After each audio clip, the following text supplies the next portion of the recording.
chaque semaine, moi j'ai pris l'habitude de recevoir une box environ tous les mois, tous les 2 mois, parce que ça me donne plein d'idées pour cuisiner. Et pour célébrer ce nouveau partenariat avec HelloFresh, je te propose de commander ta box à moins de 3 € par repas avec mon code PARISASMR 2024. Alors regarde tous les beaux ingrédients dont on va avoir besoin pour cuisiner une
j'aime dans le principe d'HelloFresh, si ce n'est de gagner un petit peu de temps, comme je te le disais, c'est d'abord d'avoir de nouvelles idées de recettes, ça c'est très très sympa.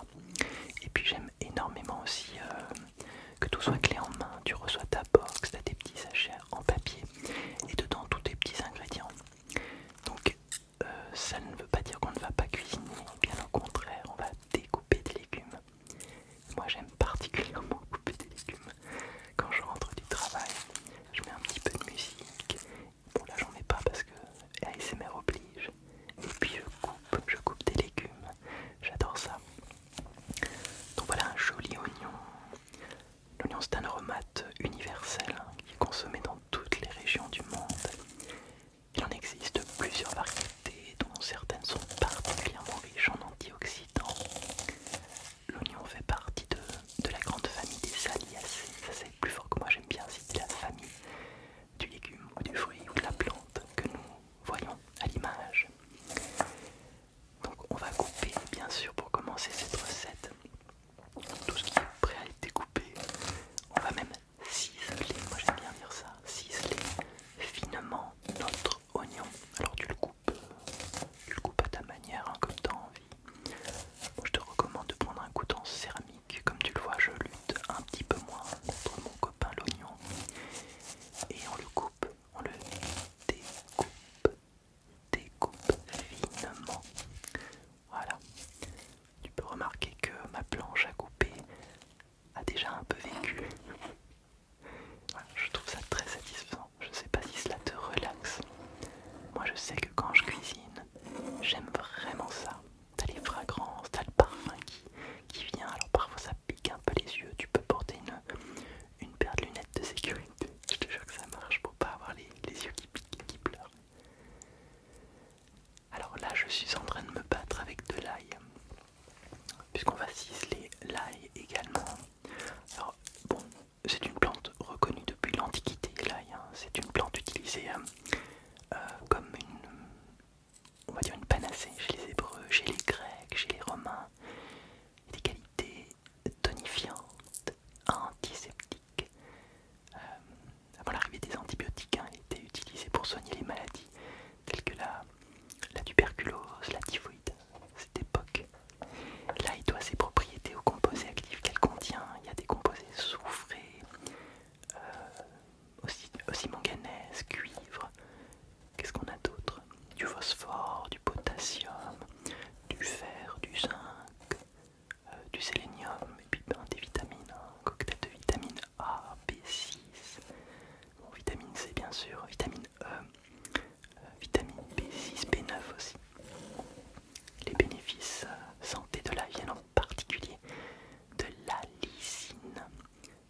un peu la tartinade.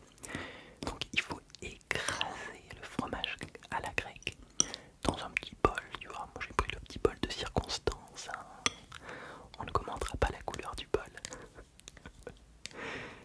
Et on l'écrase à la fourchette, voilà. On ajoute le yaourt et on va, une fois qu'on l'a ajouté, on en met deux d'ailleurs.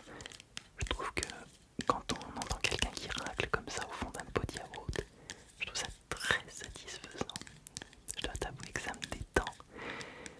Ça me détend, voilà, on le sait très bien, il y a des sons très simples qui sont très efficaces. Et celui-là, il l'est pour moi en l'occurrence. Donc on a ajouté le yaourt et on mélange, et on continue de mélanger encore et encore et encore et encore jusqu'à obtenir une consistance crémeuse. Alors le lait de brebis et le lait de chèvre sont certes des produits laitiers mais plus digestes que le lait de vache. C'est la raison pour laquelle je privilégie tout le temps le fromage de chèvre quand j'ai envie de manger du fromage. Alors regarde la consistance de notre tartinade, très belle. Il faut qu'on cisèle le persil, parce que le persil ça va permettre de donner un petit peu de couleur à cette tartinade. Tu peux le prendre plat, tu peux le prendre frisé. Ça agrémente toujours tes assiettes, ça relève les plats. Sur le plan visuel bien sûr, mais aussi olfactif, gustatif, regarde comme c'est joli. Et en plus c'est un parfait oxydant. On a là une bombe de flavonoïdes, de caroténoïdes, qui sont des antioxydants. Il y a plein de bienfaits dans le persil. La prévention des maladies cardiovasculaires, la prévention des cancers, la protection des yeux, la vision. Moi j'associe tout le temps le persil à la vision. Voilà. Et puis le vieillissement cutané. On dit qu'il y a la vitamine C aussi dans le persil. Moi j'en mets dans mes jus aussi, avec mon extracteur à froid. Bien, alors passons maintenant à la cuisson. Donc je mets un petit peu d'huile d'olive au fond de ma casserole. J'ajoute les oignons, l'oignon qu'on a coupé avec l'ail, et puis on fait chauffer la casserole. Voilà, le temps que ça chauffe, tu vas remarquer qu'on va commencer à entendre un petit peu des crépitements. Ça va crépiter. Et puis sans plus attendre, pas la peine d'attendre que l'oignon soit cuit, on va ajouter les carottes. Les carottes qu'on a coupées finement aussi. C'est important. Voilà, ça commence à crépiter un petit peu. Là aussi, il y a des parfums, des odeurs qui sont très agréables. Moi j'aime beaucoup le moment où l'huile d'olive chauffe avec l'ail. Et puis c'est important, ça je le fais aussi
bien vif.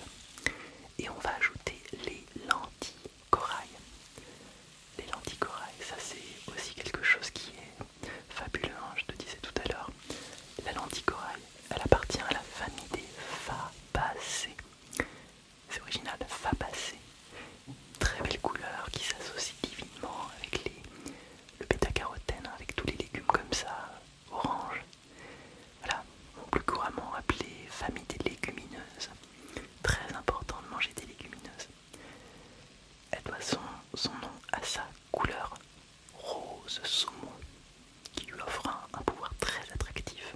On peut faire des petites verrines avec ça, d'une couleur extrêmement puissante et appétante.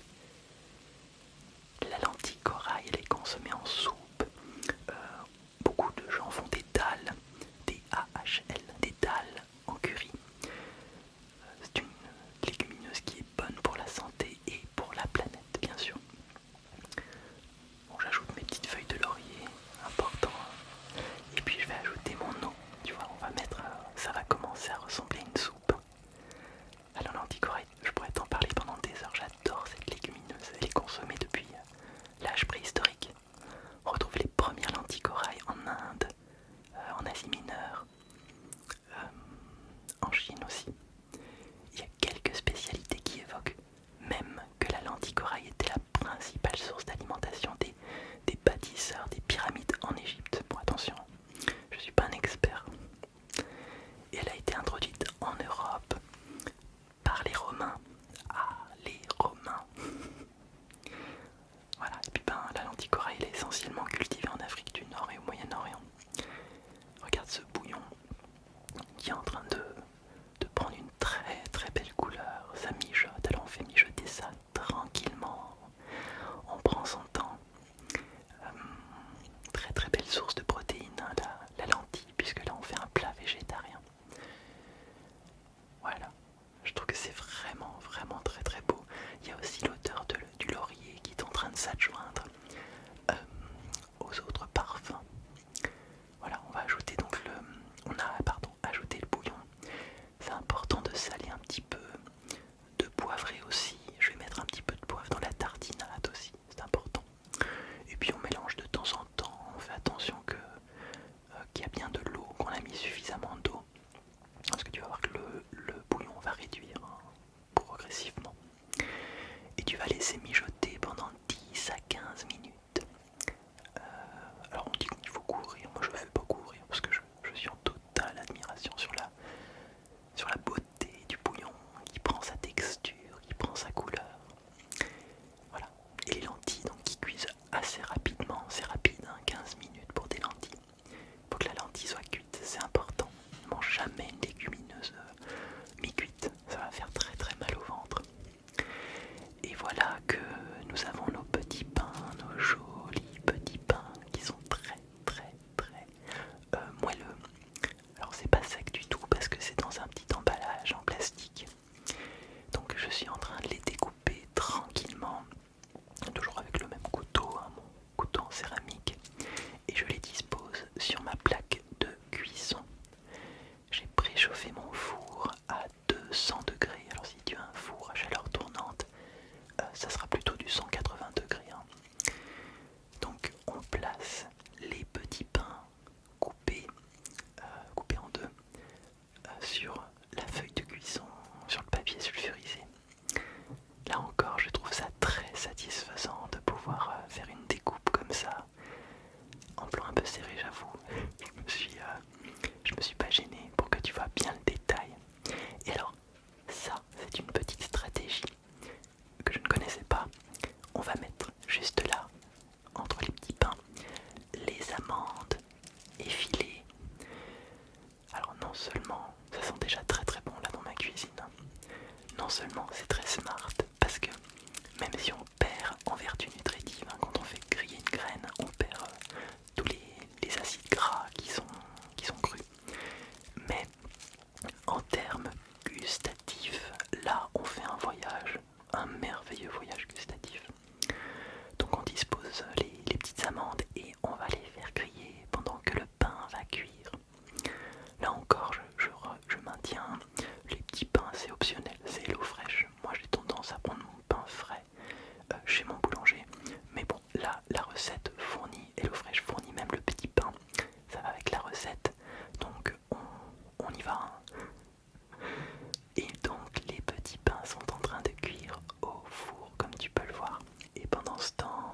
tu vois que là, la lentille commence à cuire. On voit que le cœur est encore un petit peu cru. Mais par contre, regarde comme les légumes commencent à... Ah, c'est très très beau, hein, on dirait un petit mijoté. Alors, c'est pas une soupe, tu vois, où il faut mettre beaucoup d'eau. Parce que ça se mange assez épais, faut pas en faire quelque chose de trop liquide. Alors, je n'ai pas de mixeur plongeur, donc moi je le mets dans mon thermomix, dans mon robot de cuisine pour mixer. Mais si tu as un mixeur plongeur, ça marche très très bien. Donc ça mixe, ça mixe, ça mixe encore et encore. Et puis, une fois que nous avons terminé le mixage, eh bien tu vas voir la texture est... Comment dirais-je? C'est une texture... il peut rester des petits morceaux, voilà. Alors moi avec mon Thermomix, je pense que ça mixe peut-être un tout petit peu trop, tu vas le voir. Mais c'est... Oh là là, ça sent super bon. C'est vraiment, vraiment, vraiment appétant. Et puis j'adore cette couleur hein, orangée, c'est vraiment super. Donc, juste avant de servir et de mixer, bien sûr, j'ai retiré